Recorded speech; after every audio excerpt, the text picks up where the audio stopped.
I'm a coroner. I've only had one strange encounter in my career, but it still keeps me up at night. I don't get freaked out by much. I'm not a squeamish person or a superstitious one. You can't be in my line of work, but I can't explain John Doe. We don't get any murders in my city. Overall, we're a pretty quiet and safe community.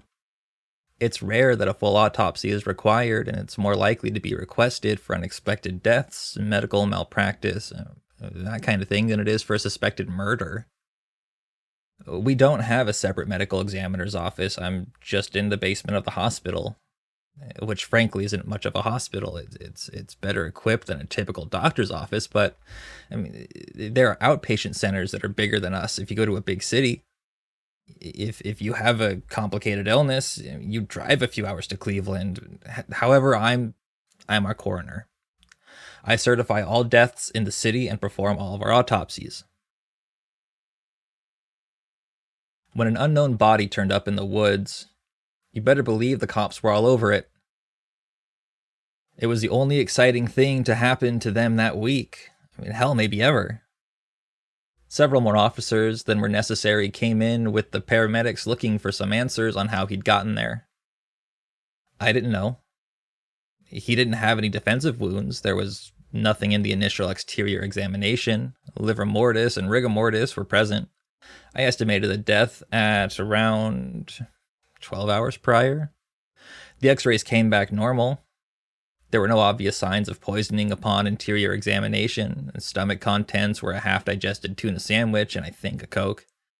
His heart was enlarged, but not abnormally so. It was indicative of cardiomyopathy, but this is the United States of America. We're all fat and have heart disease. The one weird thing was that we had trouble getting prints. No matter how we took them, they just looked blurred. The police couldn't run them, but his fingertips didn't appear to be damaged in any way. To visual inspection, they appeared normal. Due to the lack of any other evidence, I would have guessed a heart attack if I hadn't known the circumstances. But he was found a mile into the woods, stark naked, a few feet off the trail. The most likely cause I felt was poison. There weren't obvious signs, but sometimes there aren't, depending on what was used. He didn't have dirty feet, which meant he probably didn't strip naked and go for a run. He was likely placed there after death. I told the police as much, and I packed his organs back into his chest cavity, his brain back into his skull, and I put him away. I sent the samples to the lab for testing, but it takes a while, and the really comprehensive panels are expensive enough that the department didn't want to pay for them. I mean, you don't show up in the woods naked by yourself in the middle of the night and then die of natural causes, typically. He didn't show any obvious signs of drug overdose. The police believed it was a homicide, but without any evidence, I ruled cause of death as undetermined. We left it there. And that was the last I thought of it, until the lab called me to ask what the hell I'd sent them.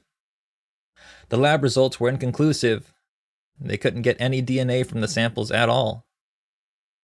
I went to get the body back out and take some more samples, maybe look at some new tissue slides under the microscope again.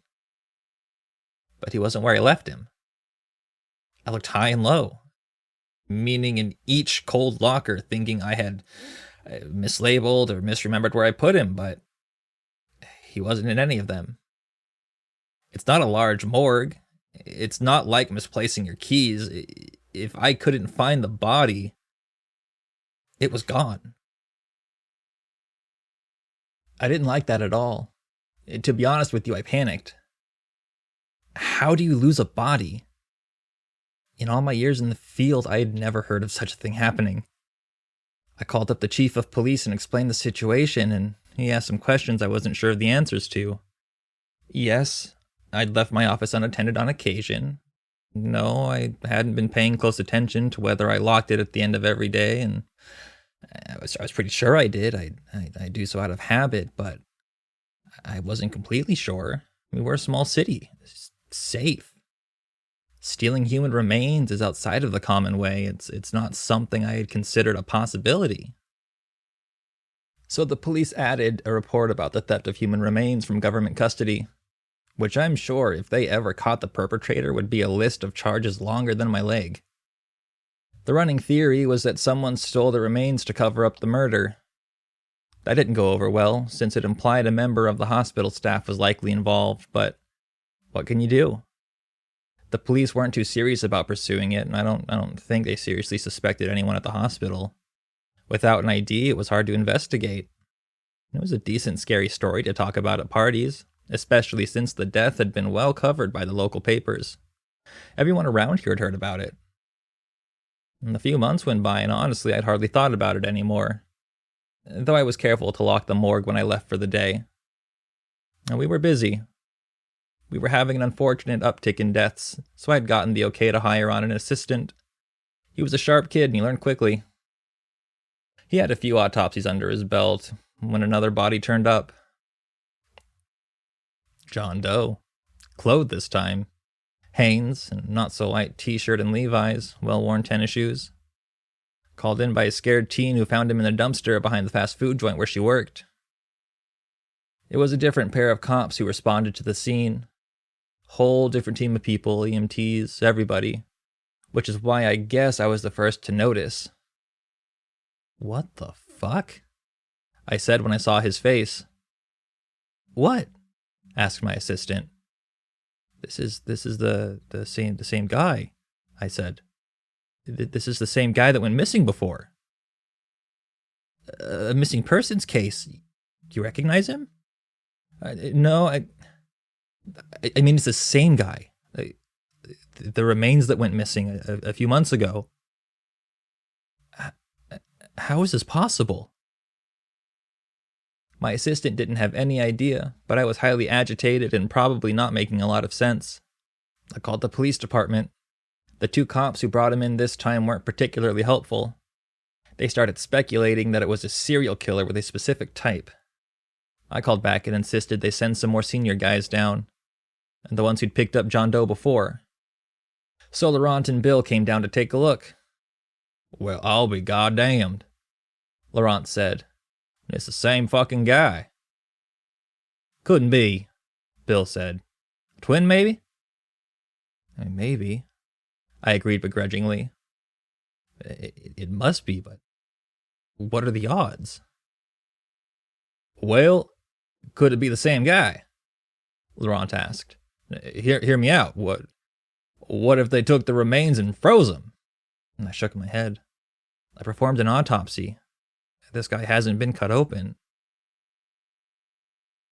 "You'd think if there was a pair of identical twins missing, someone would have reported it," Bill said. "I can make a few calls. Let me know if anything comes back." The weird thing... Well, one of the weird things about that body was that it was... fresh. The police believed that he'd been in the dumpster a few hours at most, but he could have died elsewhere and been moved. And in fact, that seemed likely based on the activity at the restaurant. However, he had no signs of livor mortis, which, if you don't know, is discoloration of the skin due to blood pooling. It's obvious to visual inspection, and the ambient temperature was quite warm, and counterintuitively, this typically accelerates the onset of rigor mortis, which you probably do know of. It begins in the fine muscles of the face before affecting the hands, and then the rest of the larger muscles, making them stiff. It usually sets in about 2 to 8 hours post-mortem, and lasts for about a day altogether. You can estimate the time of death since based on how it's affecting the muscles. John Doe had no signs of rigor mortis whatsoever, nor any of the markers that had came and gone after that. In short, he was dead, but it didn't display some of the typical signs of being dead. And none of the ones that would help to estimate the time of death. He presented honestly like someone who had just died on the examination table moments before. And we have a set of steps we take to verify a person is actually dead. It includes an EKG, and there's no way to make a mistake. The EMTs on the scene had also pronounced him dead for what that's worth, and he was dead. I felt a bit superstitious, but even so, I couldn't help but check for a pulse a few times before making an incision, just in case. I had a weird feeling like the subject wasn't dead, and I feel weird even saying this, but just barely dead. Only mostly dead, as they said in The Princess Bride, but I mean in a much less charming way. Something about this body felt off. However, I'm not sure if I was just jittery due to the circumstances, and hindsight does not improve my recollection of him at all. If you're a decent coroner, you're the methodical type. I'm at least halfway decent, and I wouldn't say I half-assed it the first time, but I was extremely meticulous this time. By the book. We opened him up. We examined every organ. We even cut into his limbs, which we don't normally do without a specific reason. We took a lot more samples than we had the first time. His heart was strange. I weighed it and it was enlarged. I was planning to do a couple of cross-sections to see if it was healthy, but when I pressed into it with a scalpel, a viscous white fluid oozed out. It had a smell that seeped through my mask. My assistant had to run and retch. I don't know if you've ever vomited into a face mask and shield, but it's messy. He was effectively down for the count. The smell was like walking into a Yankee Candle store. Sort of. Not a bad smell per se, not like a severely decomposing body, but still strong enough to make you lightheaded. I've never seen or heard or smelled of anything like this, and it was like the fluid had completely filled the arterial and ventral cavities. I would have said it was like his blood had been replaced, but when we vacuumed out his chest cavity, the blood had been normal. His arteries and veins were normal. It was only the heart. I guessed whatever had happened must have been post-mortem, or else it would have just been pumped through his arteries. But that didn't explain what had happened. I briefly debated the merits of dumping the fluid down the sink and therefore eventually into the municipal water supply, but decided against it. I put on fresh gloves and took a careful sample, being sure to seal it. I then put the whole metal tray full of the substance into one of the triple-bagged 5-gallon buckets we had handy.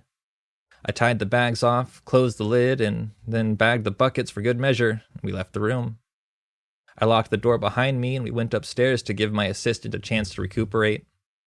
The ventilation down there is very good, so we hoped it would dissipate the smell in the meantime. When we finally went back into the room, the smell had mostly disappeared, along with the body. So had the samples, the bucket with the substance in it, and even the camera we'd been photographing him with. We called in the police again, and they added a note to their report. If you're wondering about security footage, we had very few cameras. They were limited to the public entrances at the front and back of the building, and in the emergency room and the main corridors of the first floor. There weren't any in the stairwells, which were on either side of the building and had emergency exit doors to the outside. Nor were there any cameras in the basement, which only held the morgue, some storage rooms, and some admin offices. I know it probably seems strange to some of you, but we're a drive-by town with no real crime, and this was years ago. Cameras weren't as ubiquitous as they are today. I heard the police complained to the mayor, but the state was also in the middle of a budget crisis at the time, so I assumed they didn't have the money to add more. So when the body showed up a third time, about 6 months later, I was beside myself. A distressed citizen had called in a report of a creepy man parked in a car just outside of her family's home. When dispatch sent some police to investigate, it became obvious he was dead. After they shot him, after a couple verbal warnings, the rookie officer panicked and fired. The bullet passed through his left shoulder. Word got around. The rookie was swearing up and down that he saw movement, which is clearly impossible because the man was dead. But in fairness, most of what had occurred with this guy seemed impossible. His partner said there wasn't any movement, it was just a rookie who was trigger-happy. That was the official report, but interestingly enough, off duty and after a few beers, he confessed to Laurent, who passed it on to me, that something was not quite right about the body. He wouldn't say what. I'm not sure if that's how he really felt, or if he was drunk and trying to placate Laurent, who was pissed that some white kid with a badge fired a shot at an unmoving, unresponsive person and got off with a slap on the wrist. The police didn't want word getting around about this disappearing, reappearing body. Neither did the mayor, as it wasn't good press for him. So he had the police department let our local reporters have a field day with the rookie, who ended up quitting the force and leaving town. He couldn't take the notoriety, so he left. I heard he started a landscaping business with his brother in Indiana. The third autopsy itself was mostly normal, aside from the absence of the typical stages of death, liver and/or rigor mortis, putrefaction, which I don't mean to gloss over because it's very strange.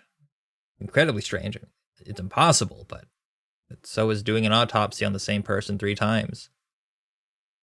Honestly, in that situation, it was almost weirder that it was normal. When you are expecting something to jump out at you, every minute it doesn't is agonizing. He still didn't seem right to me, but we didn't find any other abnormalities. I kept slicing into him and expecting to find something mind-numbing and weird to happen. But there were no mysterious fluids. Nothing mysterious at all. There was the obvious entry and exit wounds of the bullet, but nothing else of note, which was both not strange enough and also still strange. There still weren't any obvious causes of death.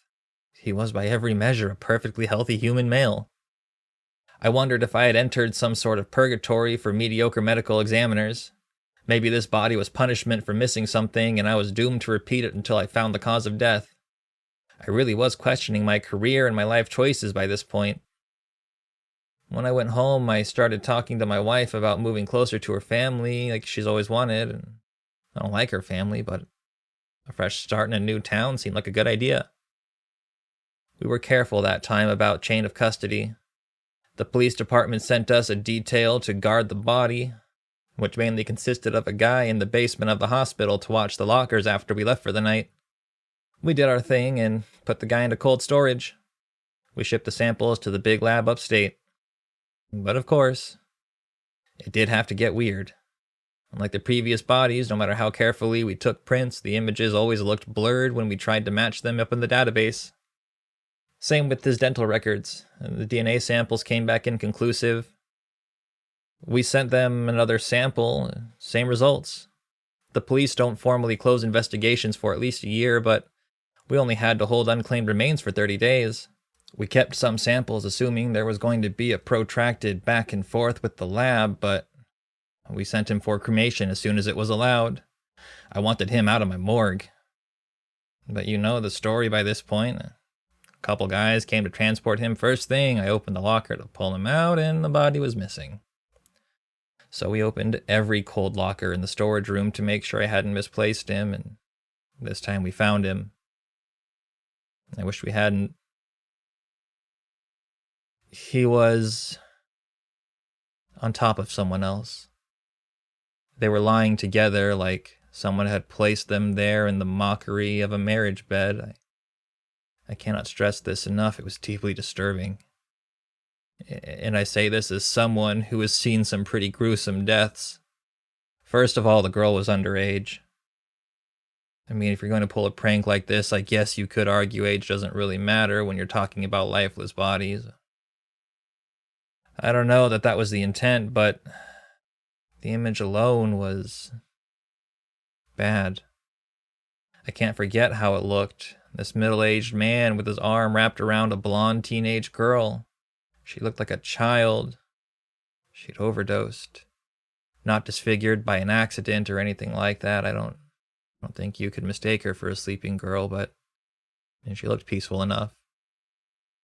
And this guy, honestly, did look like he was sleeping. He just didn't look dead to me. I don't know how to describe it. I've been in this line of work for a long time, and I've never seen a body look like that. It looked like this grown man had crawled into bed to sleep with a dead little girl. Aside from the grotesqueness of the scene, it was a complicated pose.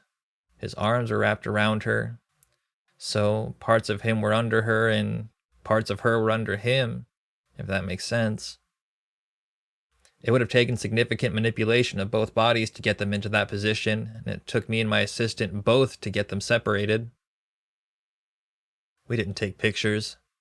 It was probably protocol, it being a crime scene and all, but it just didn't feel right. I didn't want evidence that her parents might see in some court case someday. I didn't pick up the camera, and no one asked me to. Everyone was pretty rattled. The techs didn't like it, and the on-duty cop didn't like it. He liked it even less when his shift commander personally drove down to the hospital to grill him and hospital security. Had he fallen asleep? Had he been skipping out? Had he left the body alone for any length of time? He swore up and down that the only times he left were to take a leak, 2 minutes tops. He locked the door behind him. There was no one in the basement of the building when he usually took his bathroom break around 4 a.m. There was, of course, nothing on the cameras overnight, but as I mentioned, the emergency exit doors and the stairwells were not monitored, as they only opened from the inside. So we supposed it was in the barest realm of possibility that someone walked in the main entrance and hid out, or snuck in the side entrance one night, came down the stairs to do their deed at 4 a.m., and only to escape out the side door. It seemed improbable someone could move those bodies alone and that quickly. Maybe the police officer was lying and in on it, and even helped the perp.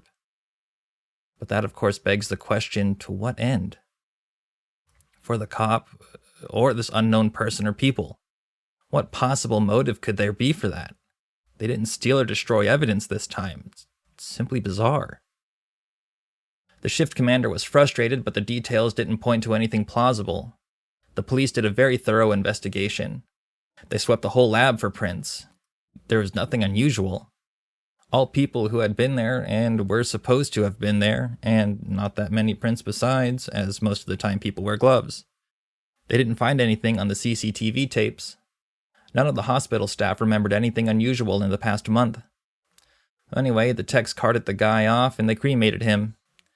There was some dithering about whether to continue to hold him in light of the new events, but I think everyone was just eager to get rid of him as I was. So he left that morning and got cremated. I followed up with one of the guys who took him, and he swore he saw John Doe go into the chamber with his own eyes. I felt relieved. He hadn't disappeared this time. Whatever this bizarre tableau was, it was over.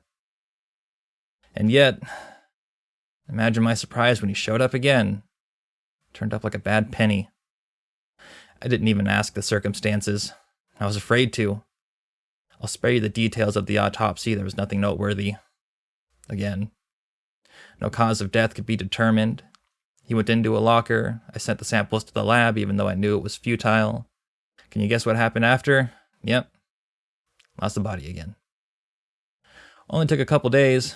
This time there were eyewitnesses, though what they saw frankly raises more questions than answers. An admin saw a guy in misfitting clothes and a lab coat limping barefoot out of the lobby. She said she called out to him a few times, but he ignored her. She knew he didn't work in the building, and of course the bare feet were suspicious. She was worried that he was having some kind of psychiatric episode, so she called security and police. He went right out the back door.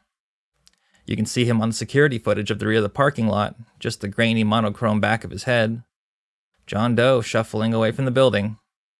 The worst part for me was the clothes he was wearing. They're mine. I kept a spare set downstairs, and he went through my things and he took them before he walked off. The admin is in frame for a few seconds. She comes and stands outside watching the man go. If you watch the tape all the way through, the cops get there and she comes back out with security. They confer for a minute, and she points him in the direction John Doe went. Then they go after him. If you keep watching, a second set of cops pull up and they go after the first two. And what wasn't caught on camera was the manhunt when the first two cops didn't come back. They stopped responding to their radio shortly after entering the woods near the property line, past the parking lot. The second set of officers couldn't find them. And the next day, they brought in some local huntsmen who are good trackers. Then they brought in dogs from the canine unit of another town. When both of those failed, the police enlisted able-bodied volunteers to completely scrub the whole area, square foot by square foot. The manhunt lasted about a week before they gave up hope. It was a major scandal. People were speculating all sorts of crazy things. An escaped asylum patient gone on a murderous rampage in the woods, what have you. The fact that he was a dead John Doe actually managed to get swept by the wayside. He was clearly alive in the security footage. Everyone wanted to know who he was, and we never figured it out. The car he was found in the previous time was registered to an elderly man a few towns over who had died of natural causes, and the car had been reported stolen by his son, who was the executor of his estate. They denied knowing John Doe, and neither of them could be proven to have any association with him, nor did they resemble him, so the car theft didn't seem like a personal or familial dispute. The trail was cold. I'm ashamed to say that I didn't join the search to find the missing officers, and to be honest with you, I feel guilty about this. I hope they didn't find John Doe. Missing men be damned. I couldn't bear to do another autopsy on him, and resolved to quit on spot if they found him again. And lucky or unlucky, they didn't. They never found a trace of him, nor the police officers who followed him. No blood, no sign of a struggle, not even a footstep. It's been many years since then, and I think he's gone for good. I don't know what John Doe wanted, but I guess he must have gotten it somehow. Or maybe he's haunting some other Brighton ME's office somewhere. And I'll tell you, while I like my job and always have, I've hated unzipping body bags since then. I'm always half afraid that it'll be John Doe in there, laughing at me. My retirement is coming up soon, and I'm looking forward to never having to wonder if I'll see him again.